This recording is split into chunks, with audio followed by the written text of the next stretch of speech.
Nan Cowardin-Lee has a PhD in organizational psychology. She's an anti-bullying advocate, coach, and consultant. She's the author of 10 Steps to Overcome Workplace Bullying. And Nan, I love this quote of yours. I don't have to be nice to bullies, and neither do you. We're going to talk about that. Nan, thank you so much for taking part in this conversation titled Navigating Workplace Bullying, Finding Resilience, and Feeling Joy Even in Crisis. So, Nan, thanks again. I'm really eager to talk to you. We had a chance to talk last week. So much to get into. I guess where I'll start is you got unbelievable credentials in this arena, but yet you kind of started out as a child in a difficult, I guess, dysfunctional circumstance. Can you tell us a little bit about that? Yeah, and I think this may be common, but as a child, you're totally dependent on your parents. You can't tell that they are messing you up or that Yeah. they have their own problems, right? And most things sort of manifest as you try to develop your own relationships later on. And then you go, well, what's wrong with me? But yeah, I was raised by two very narcissistic individuals who were concerned more about themselves than they were about being parents. And Yeah. that really did mess me up for quite a while. And lots of therapy. Okay. But and so because I want to get to the final point, but no hurry here. But then you experienced bullying, and if I understood your story correctly, you were kind of looking at your career or your workplace as a second chance family. Is that a fair assessment? Yeah, it was a way to start over, right? It was a way to feel successful in a family that wouldn't let me feel successful or wouldn't support me in things like going to college or, developing my own career aspirations. If I didn't follow the traditional, get married, have two kids, and stay at home, then there was something wrong with me. Yeah. So it took a lot of time to work through who I was. And part of working through that was to develop my own idea of success and to go out into the world and to get a job and to feel successful in that arena, right? Because Yeah. I didn't get that at home. So I was looking for that in the workplace. And so you ended up at a Silicon Valley law firm, but it didn't seem that you found this loving family that you were looking for. And that was probably my first step where I felt like I was um, actually moving into a more successful position because I was a supervisor for a secretarial service center. And so I had lots of, secretaries underneath me and I was managing people and I was doing quite well. And then the boss that had hired me, who was really quite good and had been a legal secretary herself and worked her way up, she moved on and someone else replaced her who had no background in being a legal secretary and the whole department blew up. And someone that I worked with died from natural causes. Well, not necessarily natural causes. She was overstressed and taking fen-phen. But Wait, then, let's go back to that in a second. Your experience is that this was so toxic for you and others, but especially this person, that even though you may have identified that she died of natural causes, your feeling and maybe others too felt that the stress and the anxiety and the trauma that she experienced at work led to her early demise. well, she was working several jobs. And I think that is one of the unfortunate things about Silicon Valley, unless you're a tech executive. You may make a lot of money, but you can't really survive. It's kind of like being in poverty, even though you're making $50,000 to $60,000 a year, right? Because Yeah. things are so expensive down there. So she was working several jobs. So part of what her stress came from overwork.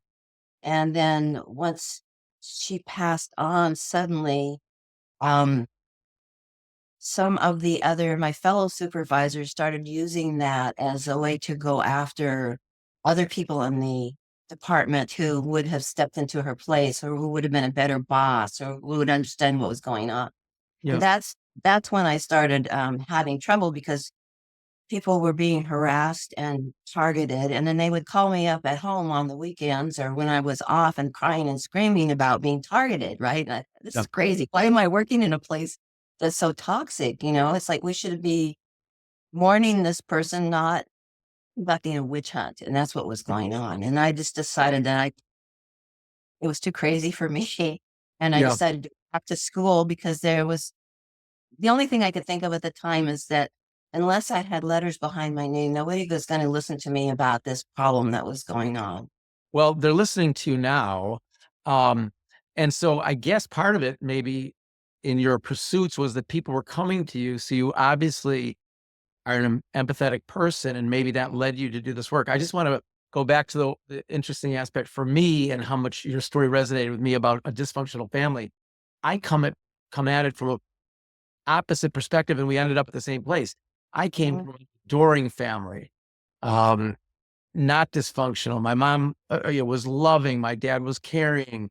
They were married for over 50 years. And so when I got into the workforce, I thought, and I will say, I was a very good son. I didn't do drugs. I worked hard at school, all these kinds of things. I didn't cause them any difficulty ever. And so I thought when I got into the workforce that if I just did the right things, I'd get love back. So you had the dysfunction and looking for something different. I thought if I just did the things I did as a son, I mean, I wasn't thinking about it at the time, but I just thought if I'm a good person, hardworking, devoted, all those things, that I would get the love back. And we ended up at the same place. I just got targeted and bullied and mistreated. Oh, well, I think we look at work from, and we are, you know, in school, we see things as if we do good, if we do a good job, if we actually succeed at our lessons, then we will have a good job out of that. There's a meritocracy that doesn't really exist, right? Because it ends Yes. who you know and not even what you've been through sometimes is what gets you for moving forward in the workplace. So we're expecting something, we're raised to expect something, and then that's not what pans out for us. Yeah. Yeah. No, that's so true. So you see workplace bullying and incivility every day in your work. Um, and I was in media, I was in television. You were in Silicon Valley. I've talked to people in IT, healthcare, education, nonprofit. Um, what are the kind of behaviors, the incivility that you're seeing and hearing about? Well, right now, I am a moderator on Safe Harbor, which is a site started by Gary Namey to support targets. Yeah. And what I am hearing more about is cyberbullying. And it's actually very female targeted. And it's kind of scary because people are being stalked through their ring cameras, and through their cameras on their computers. And police can't do anything about it. So people feel really helpless in the face of somebody watching them all the time and not being able to stop it. And it's very frightening, actually, to hear these stories. Yeah. Yeah. It's all over. It sure is. And so I saw a very interesting social post of yours that I wanted you to expound on, if you don't mind. Um, you said that workplace bullying reverses Maslow's hierarchy of needs. Can you go into detail about that and about how, workplace bullying affects us all?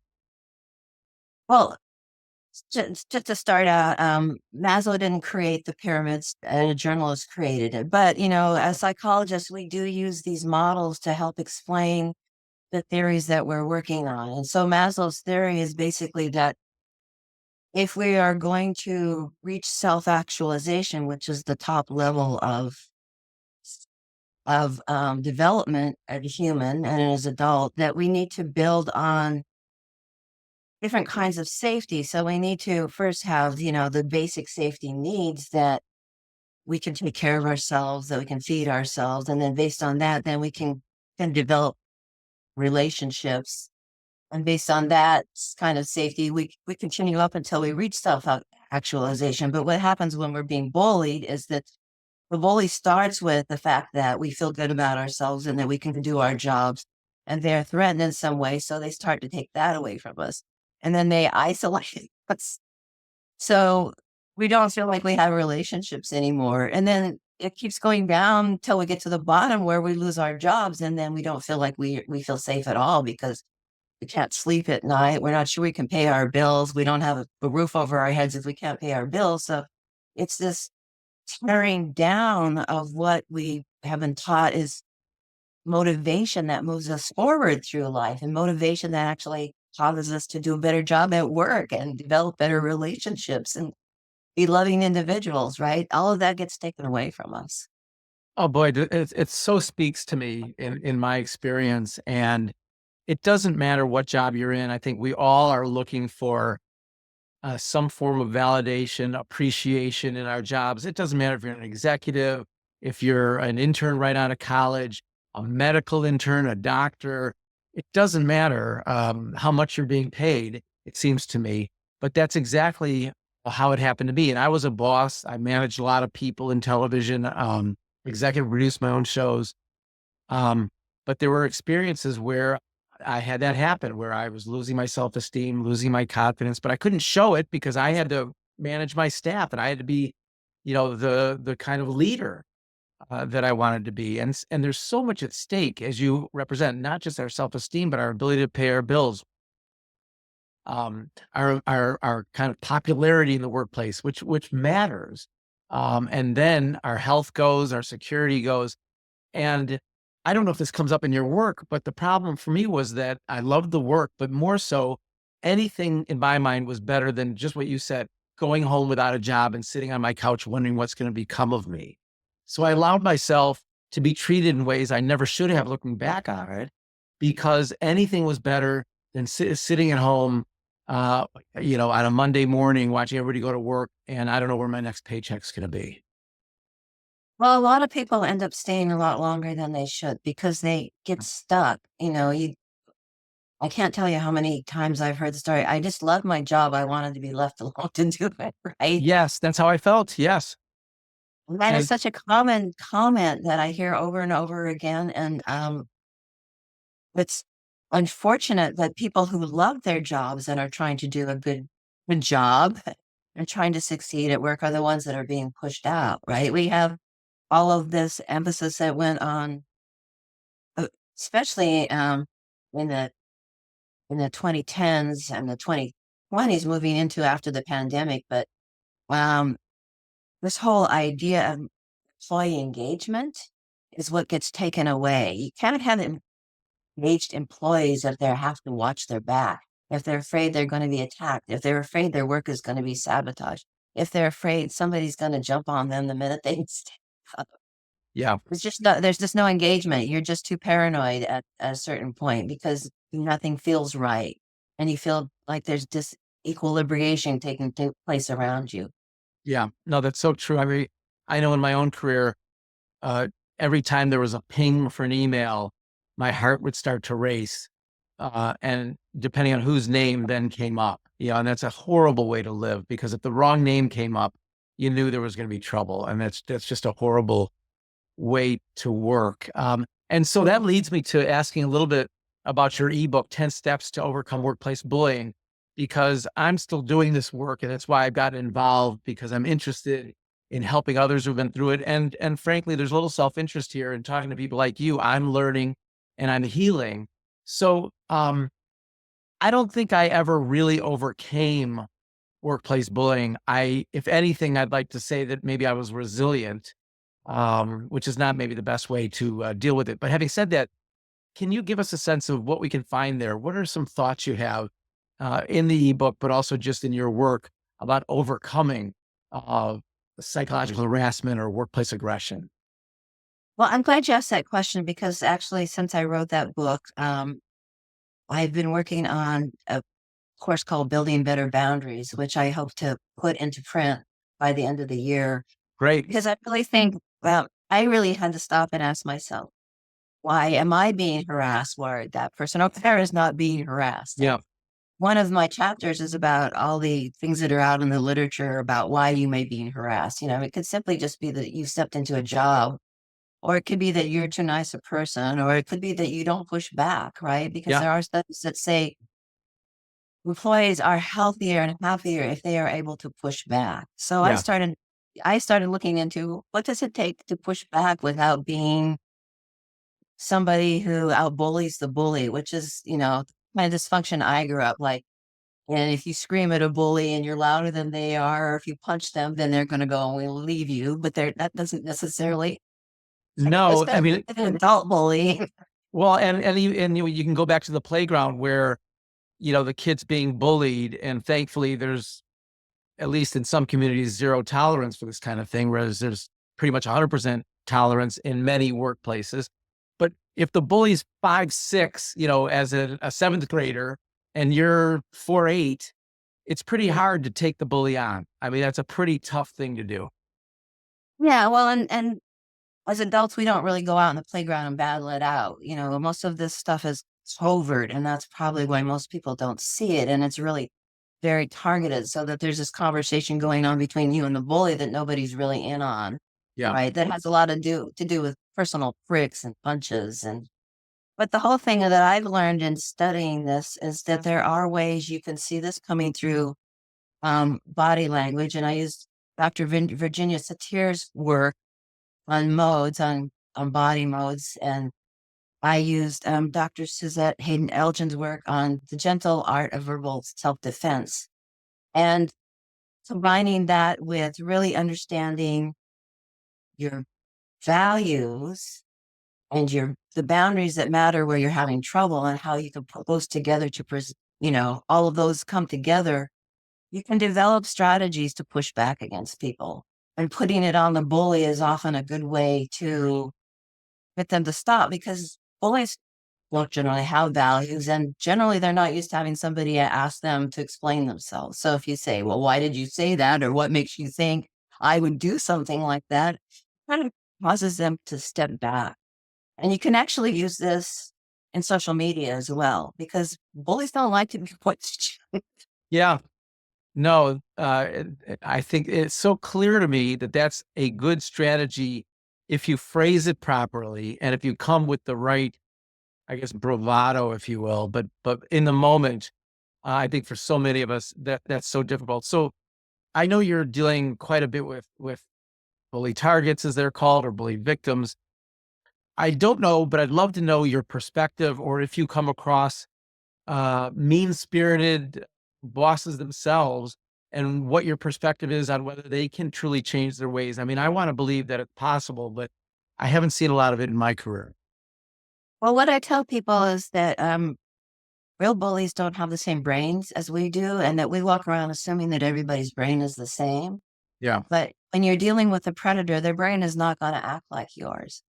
So some mean-spirited bosses are just probably like you. You're in a position where you're a nice guy and you really want to do the right thing and you want to be a good leader, but you have a leader dumping stuff on you. And Yes. you need to turn around and deal with. You don't know how to deal with it, right? With Yeah. your work crew that reports to you. But then there are just a lot of predators out there right now. And I think it's not, I don't want to get too political, but leadership is everything as far as I'm concerned. And having a malignant narcissist as a president, it sort of opened up Pandora's box Yeah. and allowed a lot of people to come out with their worst behavior that, it wasn't acceptable before, but hey, now the leader's doing it. We get to do it. So that's what I tell people. I tell people leadership is everything. People just follow the leader. People get their permissions from the leader. So that's part of the problem with staying in a workplace that's toxic. If your boss is toxic, nothing's going to get better. You do not have the power to change anything. Only the leader does. Nothing. That's like organizational psychology 101. Yeah. Well, and then everybody buys in because the leader's doing it. Yeah. And then it often flows downward, from the top down. I tried very hard never to treat my team that way. And I even said to Dr. Gary Namey, I said, oh my gosh, I might have been a bully boss. And he said, well, Andy, how often did you, lose your temper? Oh, I don't know, maybe 4 or 5 times a year, probably. And how did you feel about it? Oh, I felt awful. Couldn't sleep if I was wrong, and I apologized. And he's like, you're not a bully. We all have bad days. We're not talking about bosses, I think, and I hope you'll agree with this. We're not talking about any of us having a bad day, having low blood sugar, whatever it is, being ill-tempered. It's about this constant action that is counterproductive. So let me ask you about that, because I know you've said that work should not hurt. I think that's a quote, but for many of us, it so often does. Why do so many managers do this to us when, at least from what I've seen, and you're the expert, so much of the data shows that it's literally counterproductive. I worked very hard. I didn't work harder because someone was micromanaging me or belittling me or underappreciating me. So Why is it so prevalent? Well, I think that's a really good question. And I think that the other part of that question is, once you run into an organization where a group is toxic, how do you fix it? And that's something I'm still struggling with. But Yeah. I, you know, it takes work to be a good leader. It takes understanding, and not everybody's putting that work in because, as mentioned earlier, it's not a meritocracy out there. You're very rarely earning your position because you are good at what you need to be doing in that position. You're often put there because you have some technical expertise, or you kissed up to somebody. You're the Yeah. boss's favorite, or you Yeah. supported the boss in some way, and he or she brought you in from their former job, right? Yeah. So Yeah. the toxicity kind of flows from that. And people, no, they're the ones making the decision, and they don't really feel like they have the choice to listen to you or not. You don't have the choice to listen to your boss or not, right? But No, they have choice to listen to you, and most of the time they don't listen. They they have don't. ideas about what they're going to do, and you just better do it. Yeah, and I found, and I know the data shows, you lose good people. It costs a lot of money to find new people. It costs time. You often have to pay the next person more. I mean, there's so many indications. Um, and the dedicated ones, the devoted ones, leave, or the company leaves them, and the company's no better off. So that's a crucial issue you address. It, Um, it is, but I do have to say that the anti-bullying community used that argument for about 25 years, and now we have left that for the whole idea of the brain damage issue, and yeah, it comes from PTSD, and CPTSD is a version of that. But the whole thing is that organizations already have people leaving baked in to their uh, budgets and bottom lines, and they don't care. They expect people to leave. They expect to have to get new people. It doesn't mean anything to them. It doesn't matter if you've been there 20 years or 2 years. yeah. They expect you to leave. And if you walk out the door with all kinds of institutional knowledge, that doesn't seem to be important as much as keeping the boss happy. Isn't that just so striking that's the case? I mean, when you're just working so hard to, in my case, and I think all of our cases, to make the boss happy, make the company money, or whatever the mission is. It could be nonprofit, whatever the mission is. You're working so hard, and we're not talking about. At least I'm not. I'm not talking about somebody who shows up to work late, doesn't do assignments on time, is disrespectful or drunk. We're talking about hardworking people, devoted people, loyal people, people doing good work.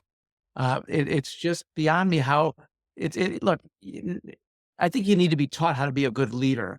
I don't know that you need to be taught and have the self-awareness about treating people in a civil manner, but I don't know how you feel about that. Well, I think there are thousands of books of leadership out there. And I Yeah, think there are lots of opportunities to study it. I mean, I studied it, yeah, and um, it takes effort and desire and motivation, and not everybody has that. Their yeah, idea of power and being a leader is just telling people what to do.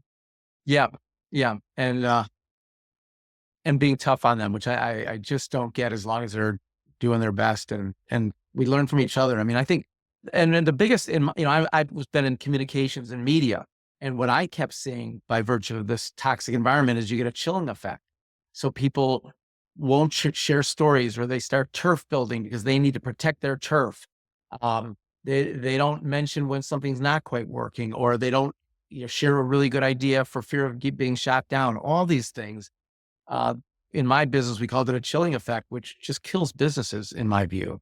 Um, so let me go back a little bit. You talked about it, and intuitively, I would have thought, and I know this is not true, that during the pandemic with Zoom and remote work, that there'd be less of it, less of this kind of workplace aggression. But if I understand it right, given all the people you're talking to and the organizations you're working with, do you feel like this issue is getting worse given our public discourse as well, or our political discourse? Is the issue getting worse, or is it starting to diminish somewhat? No, I think it's getting worse. And all the reasons you were bringing up before is why there's a lot of quiet quitting going on, and people are refusing to return to work because they don't want to walk back into a toxic environment. I mean, they were it's not like there wasn't that going on at home while people were working at home. Like there were key counters, how many times you're typing on your keyboard. Right, And a right. lot of people had to keep their Zoom on all day so that the person could watch them work because they didn't trust them. Yeah. I mean, it's that basic level of lack of trust that really makes people feel disengaged, right? Because, you take on a job, you really want to do it. Of course, there are some people out there who are like you mentioned, like they don't do their work, they don't show up, blah, blah. But that's a Yeah. minority. They're not the majority. And Yeah. what we're talking about and people who are bullied are usually the best workers. Why would you push your best workers out? It's the best worker in all the places I went to. And in I Silicon don't, Valley, I had to leave because I had no power to stop all this screaming and crying and yeah. somebody harassing these. I had no power at all, Yeah. you know. I worked on a television show. I won't go deep into it. I was a senior supervising producer, and it was such a time. In this case, most of the bullies, if you will, that I came across in my career were men. In this case, women ran the show, and I loved working for some women that I worked for. Um, it became so toxic. I started counting the number of, and it was mostly 95% of female staff. And I stopped counting at about 12, the number of young women that came into my office and started bursting into tears because of how toxic, and they were being abusive to me, the top management, um, and then kind of ostracized me. They fired the first executive producer, a woman, ostracized her. I mean, this was kind of the way things were in that world, in the syndicated television world. But I mean, literally a dozen women. I have Kleenex box, because it was so bad. And these were all good, hardworking people, and it just didn't matter. And the show got canceled because of it, no question about it. So um, it's happening everywhere, and I want to let you know how much I've learned from you, how much I appreciate the work you're doing in this realm. I'm just trying to add my voice. I don't have any letters that go with my name. So I'm thrilled to be able to talk to the real experts. And I want to thank you for this important and informative conversation. And I value your knowledge and what you're bringing to it. And I know everybody watching and listening is too. Matt, having said that, I understand you have an offering for the people who are watching today. Yes, in my book, I have a resource list, and on Safe Harbor, I've been expanding that list. So I'm going to put it together into one big list, and it has some legal resources on it, which are very valuable.